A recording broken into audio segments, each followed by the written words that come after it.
ನಮಸ್ತೆ, welcome to the channel Soujanya M creations.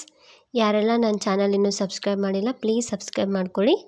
Design ಇಷ್ಟ ಆದರೆ ವಿಡಿಯೋನ ಲೈಕ್ ಮಾಡಿ, ಶೇರ್ ಮಾಡಿ, ಕಮೆಂಟ್ ಮಾಡಿ. ನಾನಿವತ್ತೊಂದು ಸಿಂಗಲ್ ಸ್ಟೆಪ್ಪಲ್ಲಿ ಸೆಮಿ ಬ್ರೈಡಲ್ ಡಿಸೈನ್ ಹಾಕೋದು ಹೇಗೆ ಅಂತ ತೋರಿಸ್ತೀನಿ. ಸೊ ನಾನಿಲ್ಲಿ 7 ಎಳೆ ದಾರನ ಮಾಡಿಕೊಂಡು ಗಂಟು ಹಾಕ್ಕೊಂಡು ಇಟ್ಕೊಂಡಿದ್ದೀನಿ. ಇದನ್ನ ಸೀರೆಗೆ ಈ ರೀತಿ ಬ್ಯಾಕ್ ಸೈಡ್ ಇಟ್ಟು ನಿಡಲ್ ಹಾಕಿ ದಾರ ತಂದು ಲಾಕ್ ಮಾಡಬೇಕು. ಈ ರೀತಿ ಲಾಕ್ ಮಾಡಬೇಕು. ಲಾಕ್ ಮಾಡಿ ಅದ್ರ ಪಕ್ಕಕ್ಕೆ ಇನ್ನೊಂದು ಸರ್ತಿ ನಿಡಲ್ ಹಾಕಿ ದಾರ ತಂದು 2 ದಾರ 1 ಮಾಡಿ ಲಾಕ್ ಮಾಡಬೇಕು. ಟೋಟಲ್ ಇಲ್ಲಿ 2 ಟೈಮ್ಸ್ ಲಾಕ್ ಮಾಡಬೇಕು. ಲಾಕ್ ಮಾಡಿ ಈಗ ಇಲ್ಲಿ ಚೈನ್ಸ್ಗಳನ್ನ ಹಾಕೊಳ್ಳೋಣ. 4 ಚೈನ್ಸ್ ಹಾಕೋತಿದ್ದೀನಿ ನಾನಿಲ್ಲಿ ಕುಚ್ಚು ಕಟ್ಟೋಕ್ಕೆ ಅಂತ. ಇದು ಚೈನ್ ಹಾಕೋತಿರೋದು. 4 ಚೈನ್ ಹಾಕ್ಕೊಂಡು ಸ್ಟ್ರೇಟಾಗಿ ಸೀರೆಗೆ ಎಲ್ಲಿಗೆ ಬರುತ್ತೆ ಅಲ್ಲಿಗೆ ನೋಡಿ ನಿಡಲ್ ಹಾಕಿ ದಾರ ತಂದು 2 ದಾರ 1 ಮಾಡಿ ಲಾಕ್ ಮಾಡಿ. ಲಾಕ್ ಮಾಡಿದ ಮೇಲೆ ಅದ್ರ ಪಕ್ಕಕ್ಕೆ ಇನ್ನೊಂದು ಸರ್ತಿ ಲಾಕ್ ಮಾಡಿ. 2 ಟೈಮ್ಸು ಲಾಕ್ ಮಾಡಿ. ಫಸ್ಟಿಗೆ 2 ಲಾಕ್ಸ್ ಮಾಡಬೇಕು. ಅದಾದಮೇಲೆ 4 ಚೈನ್ ಹಾಕಿ ಮತ್ತು 2 ಟೈಮ್ಸು ಲಾಕ್ ಮಾಡಬೇಕು. ಲಾಕ್ ಮಾಡಿದ ಮೇಲೆ ಸ್ವಲ್ಪ ದಾರ ಮೇಲೆ ಎತ್ತಿ ಒಂದು ಮೀಡಿಯಮ್ ಸೈಜ್ದು ಗೋಲ್ಡನ್ ಕಲರ್ ಬೀಡ್ ಆ್ಯಡ್ ಮಾಡ್ತಿದ್ದೀನಿ. ಬೀಡ್ ಆ್ಯಡ್ ಮಾಡಿ ಬೀಡನ್ನ ಲಾಕ್ ಮಾಡಬೇಡಿ. ಬೀಡ್ ಲಾಕ್ ಮಾಡ್ದೇ ಅದು ಸ್ಟ್ರೇಟಾಗಿ ಸೀರೆಗೆ ಎಲ್ಲಿಗೆ ಬರುತ್ತೆ ಅಲ್ಲಿಗೆ ನೋಡಿ ನಿಡಲ್ ಹಾಕಿ ದಾರ ತಂದು 2 ದಾರನ 1 ಮಾಡಿ ಲಾಕ್ ಮಾಡಿ. ಬೀಡನ್ನ ಡೈರೆಕ್ಟಾಗಿ ಸೀರೆಗೆ ಲಾಕ್ ಮಾಡಿ. ಲಾಕ್ ಮಾಡಿದ ಮೇಲೆ ನೆಕ್ಸ್ಟ್ ಈಗ 2 ಚೈನ್ಸ್ ಹಾಕ್ಕೊಳ್ಳೋಣ. 2 ಚೈನ್ಸ್ ಹಾಕ್ಕೊಂಡು ನೀಡಲ್ ಮೇಲೆ 1 ಸರ್ತಿ ದಾರ ಸುತ್ತಿ, ಈಗೇನು ನಾವು ಬೀಡ್ ಹಿಂದ್ಗಡೆ ಗ್ಯಾಪ್ ಇರುತ್ತೆ ಅಥವಾ ಲಾಕ್ ಮಾಡಿದ ಕಡೆ ಗ್ಯಾಪ್ ಇರುತ್ತೆ ಅಲ್ಲಿ ನೀಡಲ್ ಹಾಕಿ ದಾರ ತಂದು 2 ದಾರ 1 ಸರ್ತಿ ಮತ್ತು 2 ದಾರ 1 ಸರ್ತಿ ಇಲ್ಲಿ ಡಬಲ್ ಕ್ರೋಶನ ಮಾಡ್ಕೊಂಡು ಹೋಗೋಣ. ಒಂದು ಡಬಲ್ ಕ್ರೋಶ ಮಾಡಿದೆ. ನೆಕ್ಸ್ಟ್ ಮತ್ತೆ ನಿಡಲ್ ಮೇಲೆ 1 ಸರ್ತಿ ದಾರ ಸುತ್ತಬೇಕು. ಅಲ್ಲೇ ಗ್ಯಾಪಲ್ಲೇ ಹೋಗಿ ದಾರ ತಂದು 2 ದಾರ 1 ಸರ್ತಿ ಮತ್ತು 2 ದಾರ 1 ಸರ್ತಿ. ಸೊ ಟೋಟಲ್ ಆಗಿಲ್ಲಿ ನಾನು 6 ಡಬಲ್ ಕ್ರೋಶ ಮಾಡ್ತಾಯಿದ್ದೀನಿ. ಆ 2 ಚೈನ್ಸ್ ಬಿಟ್ಟು 6 ಡಬಲ್ ಕ್ರೋಶ. ಆ 2 ಚೈನು ಒಂದು ಡಬಲ್ ಕ್ರೋಶ ಅಂತ ಕೌಂಟ್ ಹಿಡಿದ್ರೆ ಟೋಟಲ್ ಇಲ್ಲಿ 7 ಡಬಲ್ ಕ್ರೋಶ ಆಗ್ತವೆ.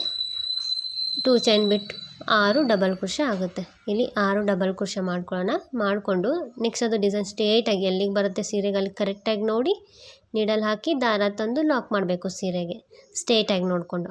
ಅದಾದಮೇಲೆ ಮತ್ತೆ ಪಕ್ಕದಲ್ಲಿ ಇನ್ನೊಂದು ಸರ್ತಿ ಲಾಕ್ ಮಾಡಬೇಕು. ಇದು ಆರ್ಚ್ ಕಂಪ್ಲೀಟ್ ಆಯ್ತು ಅಂತ ನಾನು 2 ಟೈಮ್ಸ್ ಲಾಕ್ ಮಾಡ್ತಿದ್ದೀನಿ. 2 ಟೈಮ್ಸ್ ಲಾಕ್ ಮಾಡಿದ ಮೇಲೆ ಮತ್ತೆ ಸ್ವಲ್ಪ ದಾರನ ಮೇಲೆ ಎತ್ತಿ ಮತ್ತೆ ಒಂದು ಬೀಡನ್ನ ಆ್ಯಡ್ ಮಾಡೋಣ ಈಗ ಇದಕ್ಕೆ. ಸೊ ಬೀಡ್ ಆ್ಯಡ್ ಮಾಡ್ತಿದ್ದೀನಿ. ಸೇಮ್ ಫಸ್ಟ್ ಯಾವ ಸೈಜ್ ಮೀಡಿಯಮ್ ಸೈಜ್ ತೊಗೊಂಡಿರ್ತೀರ ಅದನ್ನೇ ತೊಗೊಳ್ಳಿ.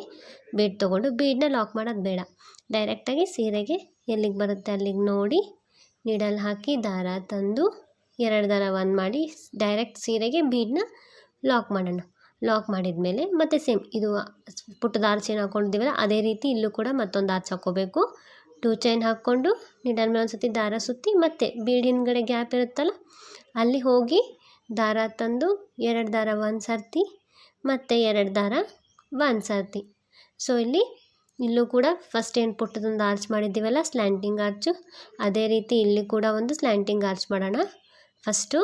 ಸೊ ಇಲ್ಲೂ ಕೂಡ 6 ಡಬಲ್ ಕ್ರೋಶ ಹಾಕೋಣ. 2 ಚೈನ್ ಬಿಟ್ಟು 6 ಡಬಲ್ ಕ್ರೋಶ ಹಾಕಿ ಸೀರೆಗೆ ಸ್ಟ್ರೇಟಾಗಿ ಎಲ್ಲಿಗೆ ಬರುತ್ತೆ ಅಲ್ಲಿಗೆ ನೋಡಿ ಲಾಕ್ ಮಾಡೋಣ. ಇದನ್ನ ಒಂದೇ ಸರ್ತಿ ಲಾಕ್ ಮಾಡೋಣ. ಈಗ ಇಲ್ಲಿ 2 ಟೈಮ್ಸ್ ಲಾಕ್ ಬೇಡ, ಯಾಕಂದರೆ ಇದಿನ್ನೂ ಆರ್ಚ್ ಪೂರ್ತಿ ಕಂಪ್ಲೀಟ್ ಆಗಿಲ್ಲ. ಸೊ 1 ಸರ್ತಿ ಲಾಕ್ ಮಾಡಿದ ಮೇಲೆ ನಾವಿಲ್ಲಿ ಚೈನ್ಸ್ ಹಾಕ್ಕೊಳ್ಳೋಣ. ಟೋಟಲ್ ಇಲ್ಲಿ 5 ಚೈನ್ಸ್ ಹಾಕೋತಿದ್ದೀನಿ. 5 ಚೈನ್ ಹಾಕ್ಕೊಂಡು ಸೀರೆನ ಬ್ಯಾಕ್ ಸೈಡಿಗೆ ಟರ್ನ್ ಮಾಡಬೇಕು. ಬ್ಯಾಕ್ ಸೈಡಿಗೆ ಟರ್ನ್ ಮಾಡಿ ನಾವೇನಿಲ್ಲಿ 2 ಚೈನ್ ಹಾಕಿರ್ತೀವಲ್ಲ ಅಲ್ಲಿ ಸೆಕೆಂಡ್ ಚೈನ್ಗೆ ಮಧ್ಯದಲ್ಲಿ ಸೆಕೆಂಡ್ ಚೈನ್ ಒಳಗಡೆನೇ ನಿಡಲ್ ಹಾಕಿ ದಾರ ತಂದು ಲಾಕ್ ಮಾಡ್ಕೋಬೇಕು. 2 ಚೈನ್ ಹಾಕಿರ್ತೀವಲ್ಲ ಫಸ್ಟ್ ಚೈನ್ ಬಿಟ್ಟು ಸೆಕೆಂಡ್ ಚೈನ್ ಒಳಗಡೆನೇ ಲಾಕ್ ಮಾಡ್ಕೋಬೇಕು. ಈಗ ಈ ರೀತಿ 5 ಚೈನ್ದು ಒಂದು ಲೈನ್ ಫಾರ್ಮ್ ಆಗುತ್ತೆ. ಇದಾದಮೇಲೆ ಮತ್ತೆ 2 ಚೈನ್ಸ್ ಹಾಕ್ಕೊಳ್ಳೋಣ. 2 ಚೈನ್ಸ್ ಹಾಕ್ಕೊಂಡು ನಿಡಲ್ ಮೇಲೆ 1 ಸರ್ತಿ ದಾರ ಸುತ್ತಿ ಈ 5 ಚೈನ್ ಒಳಗಡೆ ನಿಡಲ್ ಹಾಕಿ ದಾರ ತಂದು 2 ದಾರ 1 ಸರ್ತಿ ಮತ್ತು 2 ದಾರ 1 ಸರ್ತಿ ಇಲ್ಲೂ ಕೂಡ ಡಬಲ್ ಕ್ರೋಶಗಳನ್ನ ಮಾಡ್ಕೊಳ್ಳೋಣ. 1 ಡಬಲ್ ಕ್ರೋಶ ಮಾಡಿಕೊಂಡು ಮತ್ತು 3 ಚೈನ್ಸ್ ಹಾಕ್ಕೋಬೇಕು. ಹಾಕ್ಕೊಂಡು ಈ ಮಾಡಿದ ಡಬಲ್ ಕ್ರೋಶದ ಹಿಂದ್ಗಡೆ ಹೋಗಿ ದಾರ ತಂದು ಲಾಕ್ ಮಾಡ್ಕೋಬೇಕು ಆ 3 ಚೈನ್. ಸೊ ಇಲ್ಲೊಂದು ಪಿಕಾಟ್ ಡಿಸೈನ್ ಆಗುತ್ತೆ. ಇಲ್ಲಿ ಪಿಕಾಟ್ಸ್ ಮಾಡೋಣ. ಸೊ ಮತ್ತೆ ನಿಡಲ್ ಮೇಲೆ 1 ಸರ್ತಿ ದಾರ ಸುತ್ತಬೇಕು. ಆ 5 ಚೈನ್ ಗ್ಯಾಪ್ ಒಳಗಡೆ ಹೋಗಿ ದಾರ ತಂದು 1 ಡಬಲ್ ಕ್ರೋಶ ಮಾಡ್ಕೋಬೇಕು. 2 ದಾರ 1 ಸರ್ತಿ ಮತ್ತು 2 ದಾರ 1 ಸರ್ತಿ ಮಾಡಿಕೊಂಡು ಡಬಲ್ ಕ್ರೋಶ ಮಾಡ್ಕೋಬೇಕು.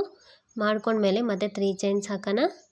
ಆ 3 ಚೈನ್ಸ್ನ ಈ ಮಾಡಿ ಡಬಲ್ ಕ್ರೋಶದ ಹಿಂದ್ಗಡೆ ಹೋಗಿ ದಾರ ತಂದು ಲಾಕ್ ಮಾಡೋಣ. ನಾವು ಟೋಟಲ್ ಇಲ್ಲಿ 7 ಡಬಲ್ ಕ್ರೋಶ ಮಾಡ್ತಿದ್ದೀನಿ. ಸೊ ನಿಮ್ಗೆ ಅದು ಜಾಸ್ತಿ ಅನ್ನಿಸ್ತವೆ ನಿಮ್ಮ ಡಿಸೈನಲ್ಲಿ ಅಂದರೆ ನೀವು 6 ಕೂಡ ಮಾಡ್ಕೋಬೋದು. ನೀವು ಪಿಕಾಟ್ಸೇ ಹಾಕಿ ಅಂದರೆ ಸೇಮ್ ಡಿಸೈನು ಚೆನ್ನಾಗಿ ಕಾಣಿಸುತ್ತೆ. ಇಲ್ಲಾಂದರೆ ಬೇಕಂದರೆ ಒಂದು ಬೀಡ್ ಆ್ಯಡ್ ಮಾಡಿ. ಸೊ ಇಲ್ಲಿ ನಾನು ಟೋಟಲಾಗಿ 7 ಪಿಕಾಟ್ಸ್ ಮಾಡ್ತಿದ್ದೀನಿ. 7 ಪಿಕಾಟ್ಸ್ ಆದಮೇಲೆ ಸ್ಟ್ರೇಟ್ ಆಗೋದು ಸೀರೆಗೆ ಎಲ್ಲಿಗೆ ಬರುತ್ತೆ ಅಲ್ಲಿಗೆ ನೋಡಿ ಪಿಕಾಟ್ಸ್ ಡಿಸೈನು ಅಲ್ಲಿಗೆ ಲಾಕ್ ಮಾಡೋಣ. ಸೀರೆಗೆ ನಿಡಲ್ ಹಾಕಿ ದಾರ ತಂದು 2 ದಾರ ಬಂದ್ ಮಾಡಿ ಲಾಕ್ ಮಾಡೋಣ. ಲಾಕ್ ಮಾಡಿ ಅದ್ರ ಪಕ್ಕಕ್ಕೆ ಇನ್ನೊಂದು ಸರ್ತಿ ಲಾಕ್ ಮಾಡೋಣ. ಯಾಕಂದರೆ ಈಗ ಇದು ಆರ್ಚ್ ಪೂರ್ತಿ ಕಂಪ್ಲೀಟ್ ಆಯ್ತಲ್ಲ. ಸೊ ಒಂದು ಆರ್ಚ್ ಆದಮೇಲೆ 2 ಟೈಮ್ಸ್ ಲಾಕ್ ಮಾಡ್ಕೊಂಡು ಹೋಗ್ತಿದ್ದೀನಿ ನಾನು. ಸೊ ಅದಕ್ಕೆ ಇಲ್ಲಿ ಇದು ಆರ್ಚ್ ಪೂರ್ತಿ ಕಂಪ್ಲೀಟ್ ಆಗಿದ್ದಕ್ಕೆ ಇಲ್ಲಿ 2 ಟೈಮ್ಸು ಲಾಕ್ ಮಾಡೋಣ. ಲಾಕ್ ಮಾಡಿ ನೆಕ್ಸ್ಟ್ ಮತ್ತೆ ಒಂದು ಸ್ವಲ್ಪ ದಾರ ಮೇಲೆ ಎತ್ತಿ ಮತ್ತು ಸೇಮ್ ಒಂದು ಗೋಲ್ಡನ್ ಕಲರ್ ಬೀಡನ್ನ ಆ್ಯಡ್ ಮಾಡೋಣ. ಆ್ಯಡ್ ಮಾಡಿ ಬೀಡ್ ಲಾಕ್ ಮಾಡಬಾರ್ದು. ಅದನ್ನು ಡೈರೆಕ್ಟ್ ಸೀರೆಗೆ ಎಲ್ಲಿಗೆ ಬರುತ್ತೆ ಅಲ್ಲಿಗೆ ನೋಡಿ ಡೈರೆಕ್ಟ್ ಸೀರೆಗೆ ಲಾಕ್ ಮಾಡಬೇಕು. ನೀಡಲ್ ಹಾಕಿ ದಾರ ತಂದು 2 ದಾರ ಬಂದ್ ಮಾಡಿ ಡೈರೆಕ್ಟ್ ಸೀರೆಗೆ ಲಾಕ್ ಮಾಡಬೇಕು. ಲಾಕ್ ಮಾಡಿ ಮತ್ತೆ 2 ಚೈನ್ಸ್ ಹಾಕಬೇಕು. ನೀಡಲ್ ಮೇಲೆ ಒಂದು ಸತಿ ದಾರ ಸುತ್ತಿ ಈ ಬೀಡ್ ಹಿಂದ್ಗಡೆ ಹೋಗಿ ದಾರ ತಂದು ಡಬಲ್ ಕ್ರೋಶಗಳನ್ನ ಮಾಡ್ಕೋಬೇಕು. ಫಸ್ಟ್ ಏನು ಪುಟ್ ಆರ್ಚ್ ಮಾಡಿದ್ದೀವಲ್ಲ ಅದೇ ರೀತಿ ಇಲ್ಲೂ ಒಂದು ಪುಟ್ಟದೊಂದು ಸ್ಲ್ಯಾಂಟಿಂಗ್ ಆರ್ಚ್ ಮಾಡೋಣ. ಸೊ ಇಲ್ಲೂ ಕೂಡ 6 ಡಬಲ್ ಕ್ರೋಶಗಳನ್ನ ಹಾಕೊಳ್ಳೋಣ. ಸೊ 6 ಡಬಲ್ ಕ್ರೋಶ ಹಾಕೊಂಡ್ಮೇಲೆ ಅದನ್ನು ಸ್ಟ್ರೇಟಾಗಿ ಸೀರೆಗೆ ಎಲ್ಲಿಗೆ ಬರುತ್ತೆ ಅಲ್ಲಿಗೆ ಲಾಕ್ ಮಾಡ್ಕೋಬೇಕು. ಸೊ ಇಲ್ಲಿ 3rd ಒನ್ ಹಾಕ್ತಿದ್ದೇನೆ. ಸೊ ಟೋಟಲಾಗಿ ನಾವು 6 ಹಾಕೋಬೇಕು. ಇದು 4th one double crochet, 4th one double crochet ಹಾಕಿದ್ಮೇಲೆ ಸೊ ಟೋಟಲ್ 6 ಹಾಕಿದ್ದೀನಿ ನಾನಿಲ್ಲಿ. 6 ಹಾಕಿದ್ಮೇಲೆ ಅದನ್ನು ಡೈರೆಕ್ಟ್ ಸೀರೆಗೆ ಎಲ್ಲಿಗೆ ಬರುತ್ತೆ ಅಲ್ಲಿಗೆ ನೋಡಿಕೊಂಡು ಲಾಕ್ ಮಾಡೋಣ. ಈಗ ಇದೊಂದು ಪೂರ್ತಿ ಡಿಸೈನು ಕಂಪ್ಲೀಟ್ ಆಯಿತು. ಇದು ಆರ್ಚ್ ಆದಮೇಲೆ 2 ಟೈಮ್ಸು ಲಾಕ್ ಮಾಡ್ತಿದ್ದೀನಿ. ಒಂದು ಆರ್ಚ್ ಕಂಪ್ಲೀಟ್ ಆಯ್ತಲ್ಲ. ಸೊ ಅದಕ್ಕೆ ಫಸ್ಟ್ ಒಂದು ಪುಟ್ಟದ ಸ್ಲ್ಯಾಂಟಿಂಗ್ ಆರ್ಚು, ಅದಾದಮೇಲೆ ಆ ಸ್ಲ್ಯಾಂಟಿಂಗ್ ಸೆಕೆಂಡ್ ಒನ್ ಆ ಸ್ಲ್ಯಾಂಟಿಂಗ್ ಆರ್ಚ್ಗೆ ಒಂದು ಪಿಕೋಟು, ಅದಾದಮೇಲೆ ಮತ್ತೊಂದು ಪುಟ್ಟದ ಸ್ಲ್ಯಾಂಟಿಂಗ್ ಆರ್ಚು. ಇದು 3 ಒಂದು ಸೆಟ್ ಆ ರೀತಿ ಹಾಕ್ಕೊಂಡಿದ್ದೀನಿ ನಾನು. ಈ 3 ಡಿಸೈನ್ ಒಂದು ಸೆಟ್ ಆದಮೇಲೆ ಮತ್ತೊಂದು ಕುಚ್ಚು ಕಟ್ತಿದ್ದೀನಿ. ಸೊ ನಿಮಗೆ ಬೇಡ ನನಗೆ ಎಲ್ಲದಕ್ಕೂ ಡಿಸೈನ್ಗೂ ಪಿಕಾಟ್ಸ್ ಬೇಕಂದರೆ ನೀವು ಎಲ್ಲ ಡಿಸೈನು ಪಿಕಾಟ್ಸ್ ಹಾಕ್ಕೊಂಡು ಕುಚ್ಚು ಹಾಕ್ಕೊಂಡು ಹೋಗ್ಬೋದು. ಇಲ್ಲ ಇದೇ ರೀತಿ ಬೇಕಂದರೆ ಇದೇ ರೀತಿ ಹಾಕ್ಕೊಳ್ಳಿ. ನಮಗೆ ಕುಚ್ಚೆ ಬೇಡ ಅಂದರೆ ಮತ್ತೆ ಒಂದು ಪಿಕಾಟ್ಸ್ ಡಿಸೈನ್ ಮಾಡಿ ಮತ್ತೊಂದು ಪುಟ್ಟದ ಸ್ಲ್ಯಾಂಟಿಂಗ್ ಆರ್ಚ್ ಮಾಡಿ ಮತ್ತೆ ಒಂದು ಪಿಕಾಟ್ ಡಿಸೈನ್ ಮಾಡಿ. ಸೊ ಈ ರೀತಿ ಆದರೂ ಹಾಕ್ಕೊಂಡು ಹೋಗ್ಬೋದು. ನಿಮ್ಗೆ ಯಾವ ರೀತಿ ಲೈಕ್ ಆಗುತ್ತೆ ಆ ರೀತಿ ಹಾಕ್ಕೊಂಡು ಹೋಗಿ. ಸೊ ಇಲ್ಲಿ ನಾನು 4 ಚೈನ್ ಹಾಕಿ 2 ಟೈಮ್ಸ್ ಲಾಕ್ ಮಾಡಿದ್ಮೇಲೆ ನೆಕ್ಸ್ಟು ಮತ್ತೆ ದಾರ ಮೇಲೆತ್ತಿ ಒಂದು ಗೋಲ್ಡನ್ ಕಲರ್ ಬೀಡ್ ಆ್ಯಡ್ ಮಾಡಿ ಬೀಡನ್ನ ಲಾಕ್ ಮಾಡಿದೆ. ಅದು ಸೀರೆಗೆ ಎಲ್ಲಿಗೆ ಬರುತ್ತೆ ಅಲ್ಲಿಗೆ ಸ್ಟ್ರೇಟಾಗಿ ನೋಡಿ ಲಾಕ್ ಮಾಡ್ತಿದ್ದೀನಿ. ಲಾಕ್ ಮಾಡಿ ನೆಕ್ಸ್ಟು 2 ಚೈನ್ಸ್ ಹಾಕೊಳ್ಳೋಣ. 2 ಚೈನ್ಸ್ ಹಾಕ್ಕೊಂಡು ನೀಡಲ್ ಮೇಲೆ ಒಂದು ಸತಿ ದಾರ ಸುತ್ತಿ ಆ ಬೀಡ್ ಹಿಂದ್ಗಡೆ ಹೋಗಿ ದಾರ ತಂದು 2 ದಾರ ಒಂದು ಸರ್ತಿ ಮತ್ತು 2 ದಾರ ಒಂದು ಸರ್ತಿ ಡಬಲ್ ಕ್ರೋಶ ಮಾಡ್ಕೊಳ್ಳೋಣ. ಸೊ ಟೋಟಲಾಗಿ ಇಲ್ಲೂ ಕೂಡ 6 ಡಬಲ್ ಕ್ರೋಶ ಮಾಡ್ಕೊಳ್ಳೋಣ. ಇಲ್ಲಿ ಒಂದು ಪುಟ್ಟದ ಆರ್ಚ್ ಹಾಕೋಣ ಫಸ್ಟು. ಸೊ 6 ಡಬಲ್ ಕ್ರೋಶ ಆದಮೇಲೆ ಅದು ಸ್ಟ್ರೇಟಾಗಿ ಸೀರೆಗೆ ಎಲ್ಲಿಗೆ ಬರುತ್ತೆ ಅಲ್ಲಿಗೆ ನೋಡಿಕೊಂಡು ಲಾಕ್ ಮಾಡೋಣ. ಮತ್ತು ಅದರ ಪಕ್ಕಕ್ಕೆ ಇನ್ನೊಂದು ಸರ್ತಿ ಲಾಕ್ ಮಾಡೋಣ. ಟೋಟಲ್ ಇಲ್ಲಿ 2 ಟೈಮ್ಸು ಲಾಕ್ ಮಾಡೋಣ ಈ ಆರ್ಚ್ ಕಂಪ್ಲೀಟ್ ಆದಮೇಲೆ. ಸೊ ನೆಕ್ಸ್ಟ್ ಮತ್ತೆ ಒಂದು ಬೀಡ್ ಆ್ಯಡ್ ಮಾಡೋಣ. ಮತ್ತೆ ಒಂದು ಬೀಡ್ ಆ್ಯಡ್ ಮಾಡಿ ಅದನ್ನ ಸೀರೆಗೆ ಎಲ್ಲಿಗೆ ಬರುತ್ತೆ ಅಲ್ಲಿಗೆ ನೋಡಿಕೊಂಡು ಲಾಕ್ ಮಾಡಬೇಕು. ನೀಡಲ್ ಹಾಕಿ ದಾರ ತಂದು 2 ದಾರ ಬಂದ್ ಮಾಡಿ ಲಾಕ್ ಮಾಡೋಣ. ಲಾಕ್ ಮಾಡಿದ್ಮೇಲೆ ಮತ್ತು ಸೇಮ್ ಒಂದು ಪುಟ್ಟದ ಆರ್ಚ್ ಹಾಕೋಬೇಕು ಫಸ್ಟು. ಈ ಫಸ್ಟ್ ಏನು ಸ್ಲ್ಯಾಂಟಿಂಗ್ ಆರ್ಚ್ ಹಾಕ್ಕೊಂಡಿದ್ದೀವಲ್ಲ ಸೊ ನಾವು ಅದೇ ರೀತಿ ಈಗ ಪುಟ್ಟದೊಂದು ಆರ್ಚ್ ಹಾಕ್ಕೊಂಡು ಆಮೇಲೆ ಅದಕ್ಕೆ ಪಿಕಾಟ್ಸ್ ಹಾಕೋಣ. ಸೊ ಡಿಸೈನ್ ತುಂಬ ಚೆನ್ನಾಗಿ ಬರುತ್ತೆ. ಒಂದು ಸರ್ತಿ ಟ್ರೈ ಮಾಡಿ ನೋಡಿ ನೀವು. ಒಂದು ಸರ್ತಿ ಸಿಂಗಲ್ ಸ್ಟೆಪ್ಪಲ್ಲೇ ಈ ರೀತಿ ಸೆಮಿ ಬ್ರೈಡಲ್ ಡಿಸೈನ್ ಹಾಕ್ಬೋದು.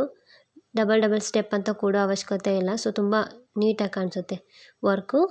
ಸೊ 7 ದಾರ ತೊಗೊಳ್ಳಿ ಅಂದರೆ ಸ್ವಲ್ಪ ತಿಕ್ಕಾಗಿ ಕಾಣಿಸುತ್ತೆ ಡಿಸೈನು. ಸೊ ಇಲ್ಲೂ ಕೂಡ 6 ಸರ್ತಿ ಡಬಲ್ ಕ್ರೋಶ ಮಾಡ್ಕೊಂಡ್ಮೇಲೆ ಅದನ್ನ ಸೀರೆಗೆ ಒಂದು ಸರ್ತಿ ಲಾಕ್ ಮಾಡ್ಕೋಬೇಕು. ಬರೀ ಒಂದು ಸರ್ತಿ ಮಾಡ್ಕೋಬೇಕು. ಒಂದು ಸರ್ತಿ ಲಾಕ್ ಮಾಡ್ಕೊಂಡು ಆಮೇಲೆ 5 ಚೈನ್ಸ್ ಹಾಕ್ಕೊಳ್ಳೋಣ.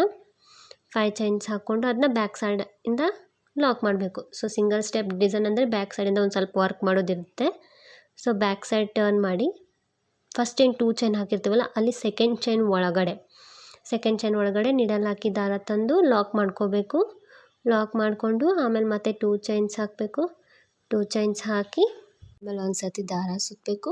ಆ ಮಾಡಿದ 5 ಚೈನ್ ಒಳಗಡೆ ಹೋಗಿ ದಾರ ತಂದು 2 ದಾರ ಒಂದು ಸರ್ತಿ ಮತ್ತು 2 ದಾರ ಒಂದು ಸರ್ತಿ ಒಂದು ಡಬಲ್ ಕ್ರೋಶ ಕಂಬ ಮಾಡಿಕೊಂಡು 3 ಚೈನ್ ಹಾಕ್ಕೊಂಡು ನೆಕ್ಸ್ಟು ಅದನ್ನ ಆ ಮಾಡಿದ ಡಬಲ್ ಕ್ರೋಶದ ಕಂಬದ ಹಿಂದ್ಗಡೆ ಹೋಗಿ ದಾರ ತಂದು ಲಾಕ್ ಮಾಡಿ ಪಿಕಾಟ್ ಮಾಡಬೇಕು. ಸೊ ಮತ್ತೆ ಒಂದು ಡಬಲ್ ಕ್ರೋಶ ಮಾಡಬೇಕು ಮತ್ತು 3 ಚೈನ್ಸ್ ಹಾಕಿ ನೆಕ್ಸ್ಟ್ ಅದಕ್ಕೆ ಪಿಕಾಟ್ಸ್ ಮಾಡಬೇಕು. ಸೊ ಇಲ್ಲೇ ನಾನು 7 ಪಿಕಾಟ್ಸ್ ಮಾಡ್ತಿದ್ದೀನಿ. ನಿಮ್ಗದು ಜಾಸ್ತಿ ಅನಿಸಿದರೆ ನೀವು 6 ಮಾಡ್ಕೊಳ್ಳಿ, ನಡೆಯುತ್ತೆ. ಹೆಚ್ಚು ಕಮ್ಮಿ ಮಾಡಿಕೊಂಡ್ರೆ ತುಂಬ ಕಡಿಮೆ ಮಾಡ್ಕೊಬೇಡಿ. 6 ಅಥವಾ 7 ಮಾಡ್ಕೊಳ್ಳಿ. ಸೊ ನಾನು 7 ಆದಮೇಲೆ ಈ ರೀತಿ ಕಾಣಿಸುತ್ತೆ. ಸೊ ನೆಕ್ಸ್ಟ್ ಇದನ್ನ ಈಗ ಡಿಸೈನ್ ಡೈರೆಕ್ಟ್ ಎಲ್ಲಿಗೆ ಬರುತ್ತೆ ಅಲ್ಲಿಗೆ ನೋಡಿ ಸೀರೆಗೆ ಸ್ಟ್ರೇಟಾಗಿ ನೋಡಿ ಲಾಕ್ ಮಾಡಿ, ನೀಡಲ್ ಹಾಕಿ ದಾರ ತಂದು 2 ದಾರ ಒಂದು ಮಾಡಿ ಲಾಕ್ ಮಾಡಿ, ಆಮೇಲೆ ಅದ್ರ ಪಕ್ಕಕ್ಕೆ ಇನ್ನೊಂದು ಸರ್ತಿ ಲಾಕ್ ಮಾಡಿ. ಸೊ ಇದೊಂದು ಆರ್ಚ್ ಪೂರ್ತಿ ಕಂಪ್ಲೀಟ್ ಆಯ್ತಲ್ಲ, ಸೊ ಅದಕ್ಕೆ ನಾನಿಲ್ಲಿ 2 ಟೈಮ್ಸ್ ಲಾಕ್ ಮಾಡಿದ್ದೀನಿ. ಲಾಕ್ ಮಾಡಿದ್ಮೇಲೆ ಮತ್ತು ನೆಕ್ಸ್ಟ್ ಈಗ ಇನ್ನೊಂದು ಈ ರೀತಿ ಸ್ಲ್ಯಾಂಟಿಂಗ್ ಆರ್ಚ್ ಹಾಕೋಣ ಒಂದು ಪುಟ್ಟದು. ಸೊ ಮತ್ತೆ ಸ್ವಲ್ಪ ದಾರ ಮೇಲೆತ್ತಿ ಒಂದು ಬೀಡ್ ಆ್ಯಡ್ ಮಾಡಬೇಕು. ಗೋಲ್ಡನ್ ಕಲರ್ದು ಬೀಡ್ ಆ್ಯಡ್ ಮಾಡ್ತಿದ್ದೀನಿ. ಆ್ಯಡ್ ಮಾಡಿ ಅದು ಸೀರೆಗೆ ಸ್ಟ್ರೇಟಾಗಿ ಎಲ್ಲಿಗೆ ಬರುತ್ತೆ ಅಲ್ಲಿಗೆ ನೋಡಿಕೊಂಡು ನೀಡಲ್ ಹಾಕಿ ದಾರ ತಂದು 2 ದಾರ ಒಂದು ಮಾಡಿ ಲಾಕ್ ಮಾಡಬೇಕು. ಲಾಕ್ ಮಾಡಿದ್ಮೇಲೆ ಮತ್ತೆ 2 ಚೈನ್ಸ್ ಹಾಕಬೇಕು. 2 ಚೈನ್ಸ್ ಹಾಕಿ ನೀಡಲ್ ಮೇಲೆ ಒಂದು ಸತಿ ದಾರ ಸುತ್ತಬೇಕು. ಮತ್ತು ಅದೇ ಆ ಬೀಡ್ ಹಿಂದ್ಗಡೆ ಹೋಗಿ ದಾರ ತಂದು ಡಬಲ್ ಕ್ರೋಶೆ ಮಾಡ್ಕೋಬೇಕು.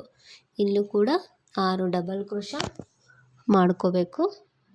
2 ಚೈನ್ ಬಿಟ್ಟು 6 ಡಬಲ್ ಕ್ರೋಶೆ ಮಾಡಿಕೊಂಡು ಅದು ಸ್ಟ್ರೇಟಾಗಿ ಸೀರೆಗೆ ಎಲ್ಲಿಗೆ ಬರುತ್ತೆ ಅಲ್ಲಿಗೆ ನೋಡಿಕೊಂಡು ಲಾಕ್ ಮಾಡಬೇಕು. ಲಾಕ್ ಮಾಡಿ ಅದರ ಪಕ್ಕಕ್ಕೆ ಇನ್ನೊಂದು ಸರ್ತಿ ಲಾಕ್ ಮಾಡಬೇಕು. 2 ಟೈಮ್ಸ್ ಲಾಕ್ ಮಾಡಿ. ಈಗ ಇದು ಒಂದು ಸೆಟ್ ಡಿಸೈನ್ ಮುಗೀತು. ನೆಕ್ಸ್ಟ್ ಮತ್ತೆ ಕುಚ್ಚು ಕಟ್ಟಬೇಕು. ಸೊ ನಿಮ್ಗೆ ಯಾವ ರೀತಿ ಬೇಕು ನೀವು ಆ ರೀತಿ ಕಸ್ಟಮೈಸ್ ಮಾಡ್ಕೋಬೋದು. ಒಂದು ಸ್ಲ್ಯಾಂಟಿಂಗ್ ಸ್ಮಾಲ್ ಆರ್ಚು, ಅದಾದಮೇಲೆ ಒಂದು ಪಿಕಾಟ್ಸ್ ಯೂಸ್ ಮಾಡಿದ ಆರ್ಚು, ಅದಾದಮೇಲೆ ಮತ್ತೆ ಸ್ಲ್ಯಾಂಟಿಂಗ್ ಆರ್ಚು, ಕುಚ್ಚು ಬೇಡ ಅನ್ನೋರು ಮತ್ತೆ ಪಿಕಾಟ್ಸಿಂದ ಮಾಡಿ ಇದೇ ರೀತಿ ಕಂಟಿನ್ಯೂ ಮಾಡ್ಕೊಂಡು ಹೋಗ್ಬೋದು, ನಡೆಯುತ್ತೆ. ನಾನು ಮಾಡಿದ ಥರನೇ ಮಾಡಬೇಕಂತೇನಿಲ್ಲ, ಬಟ್ ನಿಮ್ಗೆ ಯಾವ ರೀತಿ ಬೇಕೋ ನೀವು ಆ ರೀತಿ ಮಾಡ್ಬೋದು. ಸೊ ಇಲ್ಲಿ ಲಾಸ್ಟಲ್ಲಿ 4 ಚೈನ್ ಹಾಕಿ ಲಾಕ್ ಮಾಡಿ ನೆಕ್ಸ್ಟ್ ಎಕ್ಸ್ಟ್ರಾ 2 ಚೈನ್ಸ್ ಹಾಕೋತಿದ್ದೀನಿ. ಎಕ್ಸ್ಟ್ರಾ 2 ಚೈನ್ಸ್ ಹಾಕ್ಕೊಂಡು ನೀಡಲ್ನ ಹಾಗೆ ಇಟ್ಕೊಳ್ಳಿ. ಈ ಕಂಟಿನ್ಯೂ ದಾರನ ಕಟ್ ಮಾಡಿ ನೀಡಲ್ನ ದಾರನ ಈ ರೀತಿ ತೆಗಿಬೇಕು. ಈ ರೀತಿ ತೆಗೆದ್ರೆ ಲಾಕ್ ಆಗುತ್ತೆ. ಆಮೇಲೆ ಒಂದು ಸ್ವಲ್ಪ ಈ ರೀತಿ ಟೈಟ್ ಮಾಡಿಕೊಂಡ್ರೆ ಲಾಕ್ ಆಗುತ್ತೆ. ಸೊ ಇಷ್ಟೇ ಡಿಸೈನು ತುಂಬ ಚೆನ್ನಾಗಿ ಬಂದಿದೆ. ಪೂರ್ತಿ ಆದಮೇಲೆ ಯಾವ ರೀತಿ ಕಾಣಿಸುತ್ತೆ ಅಂತ ತೋರಿಸ್ತೀನಿ ನೋಡಿ. ಈ ರೀತಿ ಕಾಣಿಸ್ತಿದೆ ಪೂರ್ತಿ ಆದಮೇಲೆ. ಒಂದು ಸರ್ತಿ ನೀವು ಟ್ರೈ ಮಾಡಿ ಡಿಸೈನ್ನ, ತುಂಬ ಚೆನ್ನಾಗಿ ಬರುತ್ತೆ. ಈಗ ಇದು ಕುಚ್ಚು ಕಟ್ಟಿದರೆ ಇನ್ನೂ ಚೆನ್ನಾಗಿ ಕಾಣಿಸುತ್ತೆ. ಸೊ ನಾನು ಕುಚ್ಚು ಕೂಡ ಕಟ್ಟಿ ತೋರಿಸ್ತೀನಿ. ಕುಚ್ಚು ಕಟ್ಟಿದ ಮೇಲೆ ಈ ರೀತಿ ಕಾಣಿಸುತ್ತೆ. ತುಂಬ ಚೆನ್ನಾಗಿ ಬಂದಿದೆ ಡಿಸೈನು. ಡಿಸೈನ್ ಇಷ್ಟ ಆದರೆ ನೀವು ಒಂದು ಸರ್ತಿ ಟ್ರೈ ಮಾಡಿ. ಯಾರೆಲ್ಲ ನನ್ನ ಚಾನಲ್ ಸಬ್ಸ್ಕ್ರೈಬ್ ಮಾಡಿಲ್ಲ ಪ್ಲೀಸ್ ಸಬ್ಸ್ಕ್ರೈಬ್ ಮಾಡ್ಕೊಳ್ಳಿ. ಡಿಸೈನ್ ಇಷ್ಟ ಆದರೆ ವಿಡಿಯೋಗೆ ಒಂದು ಲೈಕ್ ಮಾಡಿ, ಕಮೆಂಟ್ ಮಾಡಿ. Thank you. Thanks for watching.